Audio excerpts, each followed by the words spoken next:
In this video, to go along with the defensive battle theme for this week,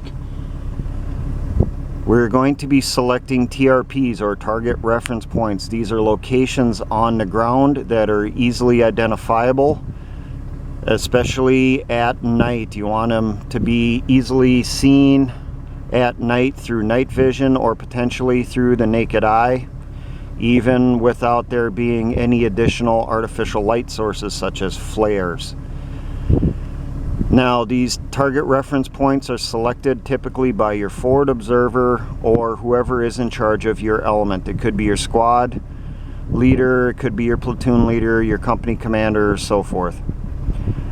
Now, the requested TRPs are sent up to the chain to the fire direction center, who is in charge of, that controls the fires from your indirect fire element. It could be mortars, could be artillery, could be rockets. You will then get sent back your approved TRP number. Now, it could, when you send up the request, it could be something along the lines of Alpha 101 through Alpha 120. So your platoon's target reference points from 1 through 20.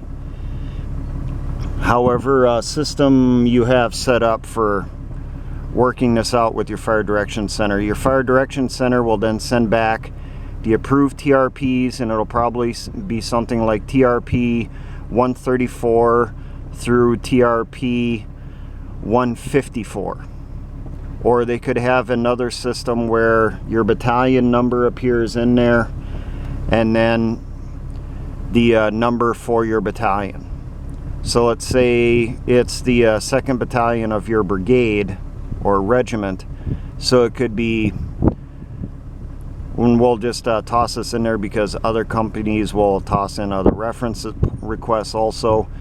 So TRP 234 through TRP 254, or TRP 467 through TRP 487.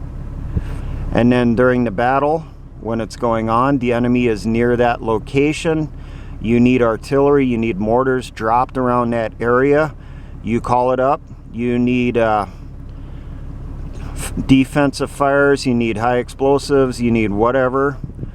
You have tanks around TRP 237.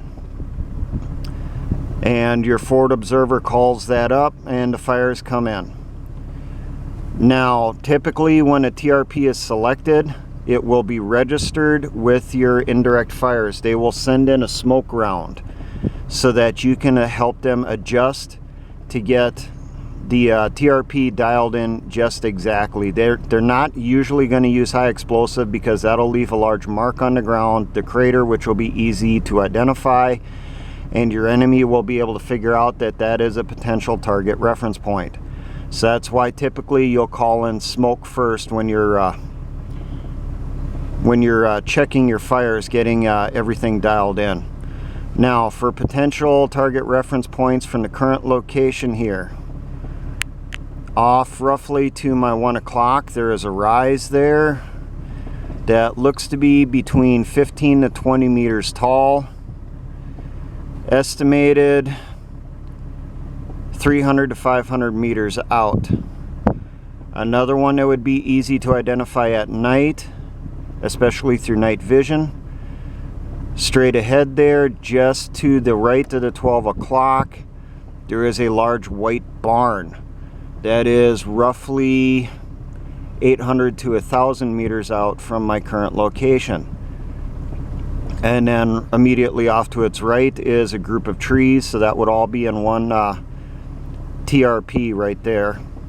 And then off to its left, probably another 500 to 1,000 meters behind the barn, is a large group of woods which could be used to mask the approach of the enemy force. So that's another potential target reference point.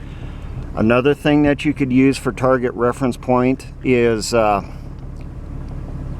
dead space areas such as ditches and that stuff. But when you do something like that, you might have to put out your own marker that you're going to be able to easily identify. Something we used to do when I was active duty, when we were putting in our defense fires, requesting our TRPs, we would put out our own markers. We would put out 4 pickets and then put up orange VS17 panels tied to those pickets, and it could be identified from farther out. It could also be identified through thermals and sights on vehicles, and it could be easily seen through night vision. So we knew if the enemy was within that area, we would call up that target reference point. Now you can also do your directions based off of the target reference point. So you may not have the fires drop directly on the barn right there. Let's say we need it dropped about 200 meters short. So then we say target reference point 234, drop 200 meters. And the request for fire would be something like troops in the open, assaulting towards my position at the run, target reference point 234, drop 200 meters, fire for effect. And then if you need to adjust your fires, you'll start bracketing and all that stuff. Forward observer veteran, this would be a good video for you to do, and just send me the link and that stuff, and I'll put it up on Patreon to go with this. But this gives you somewhat of an idea how TRPs work and how you select them.